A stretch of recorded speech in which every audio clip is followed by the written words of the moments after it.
In this video, I want to talk to you about the 5 things that you should include in every event sponsorship proposal. Check it out.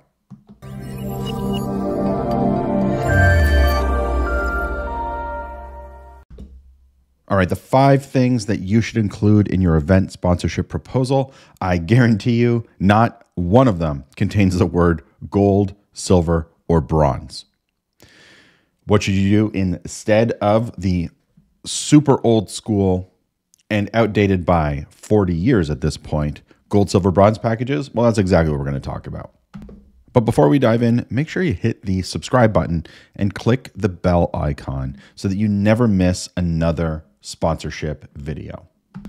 The absolute most important thing that you should have in your event sponsorship proposal, without exception, is audience data.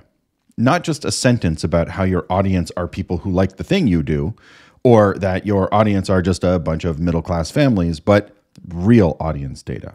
25 plus data points on your audience and at least 3 buyer personas. Audience data is without exception the most important thing you could put in your sponsorship proposal. You could get everything else wrong and get audience data correct, and you'll do pretty well. Get this wrong, it doesn't matter how well you do with the rest. I've seen people with 50 plus data points on their audience use gold, silver, bronze and bring in 7 figures. But I don't know anyone doing high-level sponsorship or even mid-level or low-level sponsorship without knowing who their audience is and being able to make a strong case to their sponsors. How about levels and grids? Only if you are trying to get your sponsorship package immediately thrown into the garbage and if you're trying to get the label of being an amateur. In other words, if you want to make sure that you get no sponsors, load it up full of levels and grids and send it out to sponsors without ever having a conversation with them. Instead of levels and grids, have some activation ideas. List some options that will help your sponsor get the outcome thereafter, not just a list of random places they can put their logos. Every sponsorship proposal should have at least 1 case study. I prefer 3, but if all you have is 1, then so be it. What is a case study? It's a detailed example of a sponsor that you helped, through sponsorship, get the exact outcome they were after. You want to be able to prove that you got them the number of emails they were trying to get, the number of applications, the number of product placements or samples. In other words, outline exactly what you did with the sponsor, the outcome they were after, the outcome they got, numbers, media impressions, etc., and a quote from the sponsor about how great you are to work with. And every sponsorship proposal should always be customized, not fully customized from start to finish.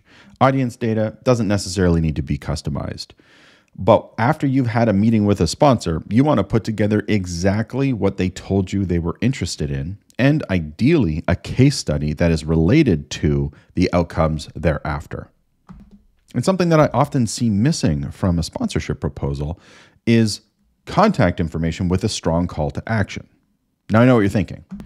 I have a little cutout at the bottom of my sponsorship package and an address for people to mail checks to. That's not what I mean. By contact information, I don't mean an ask for money. I don't mean amounts. I mean email and phone number that goes directly to you. Not a hello at, definitely not a sponsorship at. Your name at. And a phone number that when it rings, you're going to answer it by the second ring, at least within business hours. You actually want to be contactable by your sponsors, because if someone's really interested in what they're seeing in your sponsorship proposal, you want to show them how responsive you are. So a cutout with an address and a little line that says, "Don't see something you like, we'll happily customize," is not what I'm talking about here. What's your biggest takeaway from this video? I would love it if you dropped it down below in the comments. And share the number 1 thing that you think people should be adding to their sponsorship proposals. And remember, the sponsorship proposal doesn't make the sale. You do. Good luck out there.